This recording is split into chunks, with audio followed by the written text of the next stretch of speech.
خب امروز این همه پول ما جمع کردیم با چیزهایی که فروختیم اینجا. فقط نوشته بودیم که همه این چیزها توی 50 روبل باید بخرن و خیلی دور ایستاده بودیم و یک دوربین مخفی گذاشته بودیم که باید ببینیم که مردم روسی همینجوری برمی‌دارن یا پول هم میذارن. خب این پول ها جمع شده، چند تا مردم پول ها رو توی آنلاین بانک هم گذاشتن.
باید ببینیم چقدر این پول جمع شده.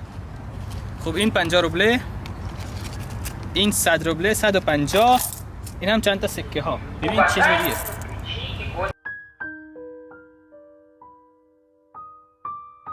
$104 و 150 255 روبله جمع کردیم و همه چیزها با موفقیت فروختیم و هیچ کس اینجوری نبود که همینجور برداشت. و اینم شد که یک آدم هم اومد هم خرید پولای اضافی هم گذاشت برای اینکه حوصله افزایی بشه برای مردمی که این کار رو گذاشتن. خیلی موفق شدیم و خیلی تجربه خوبی بود.